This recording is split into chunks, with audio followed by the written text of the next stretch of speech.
Hi, this is Contractor John. Today we're going to talk about how to correctly read a tape measure. There's lots of different brands of tape measures on the market, and they all note stud centers and foot marks slightly different. Obviously the measurements are always the same. I typically buy tape measures that have 1/16 inch marks, and we'll talk about that in a second. I don't go and buy the tape measures that have a 32nd, that are broken down an inch by 30 seconds. I think that's just overkill. Your tape measure is marked, most of them is marked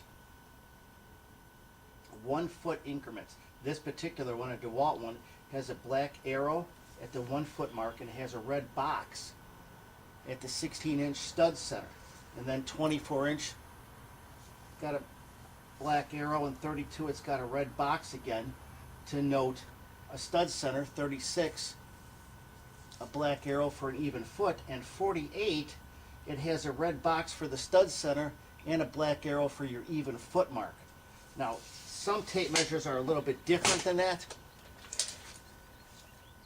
Your Stanley has the black arrow and the red box, and they go, but when they get to the 4 foot mark they just have the black arrow. They've omitted the red box. I don't know why they did that. They just did it. They could have easily put the red box in there. They just chose not to do that. But so they're a little bit different, but they're basically the same. Now I've drawn the tape measure on the dry erase board here, and I've broken down the inch like you would see it on the tape measure, only made it a lot larger so it's easier for us to follow along and to understand how to correctly read the tape measure. It is always broken up into 16th inch increments, or 16 parts to 1 inch. So if you took 16 and divided it in half, you would get 8. That's the middle. So you've got 8/16 of an inch, okay, would be half. Now if you took that half again, you would have 4/16. And here you would have 12/16.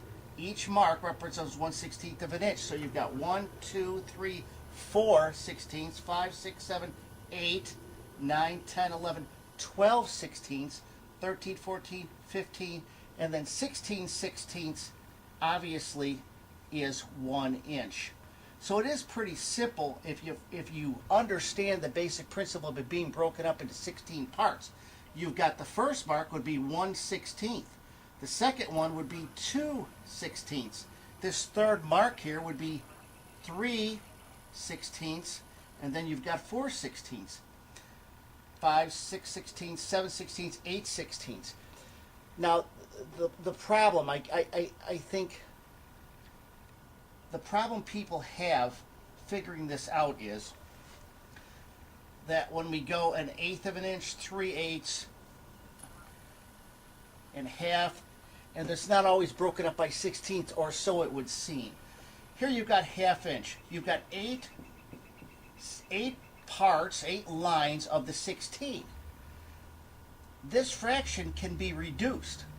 And when you reduce a fraction, you take a number that can go into both the numerator and denominator. So 2 will go into 8, 4, and 2 goes into 16, 8. So that's 4/8. That's just another way of saying a half. But now that's still divisible by 2. So 2 goes into 4 twice. 2 goes into 8, 4. 2/4. That's still a 1/2 an inch. And it still can be broken down further. 2 goes into 2 once. 2 goes into 4, 2. There's your half. I mean, that's a long way around going. If you took 8/16 and you took 8 into 8 goes once and 8 goes into 16 too, you would arrive at it, but I wanted to take you down the path and how you would do that. Okay? So that's 1/2 inch. Instead of 8/16, it's broken down into its simplest form as 1/2 inch. The same goes if we have a 1/4 inch. We've got 1, 2, 3, 4, 4/16. We always call it a 1/4 inch. So we can break that down. 4 goes into 4 once, and 4 goes into 16 4 times, a 1/4 inch. Now I could have done it this long way again and said, okay, I'm going to take the lowest even number I can and take 2 into 4. If I did this, 4/16, 2 into 4 goes twice, 2 into 16 goes 8, and then I would have to break it down again. 2 goes into 2, 1, and 2 goes into 8, 4. So I would still get to my 1/4 inch by doing it the longer way.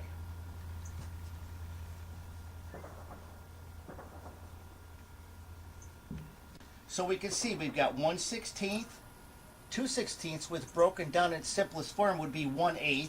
Then we've got 3/16. Now when you're talking about a ruler here, if you have an odd number and an even number, it's not divisible by the same number, so it's going to be broken down as far as it can go. So you've got 1/16, 2/16, both even numbers typically, okay? You can put 2 into that and you can get a simpler version of an 1/8 inch. 3/16, you can't divide a number into 3 and 16 the same number, so that's the simplest form that fraction is. You've got a 1/4, you got 5/16, because again, you can't break that down anymore. Then you've got 3/8, because if you have 6/16, you can break that down. 2 goes into 6 3 times, and 2 goes into 8. 2 goes into 16, 8. So that's where you get your 3/8. Then you've got 5/16. Then you've got 7/16. I'm talking to you and not paying attention to what I'm doing. 1, 2, 3, 4, 5, 6, 7/16. You've got there. And then 8/16 is your 1/2 inch. So this is typical, always goes that way. Now they do make tape measures that are broken down into 30 seconds. There'd be 32 parts. So between each 16th there would be another smaller line in each one of these. And it'd be a 30-second, 2 30-seconds. And if you broke that down, it would equal 1/16 of an inch. But for carpentry and everything, that gets a little bit much. Okay, you can always visually look at the 16th if you're doing really fine trim work. You can look at a 16th, split that difference, and you'll know it's a 32nd. You go a heavy 16th, light 16th.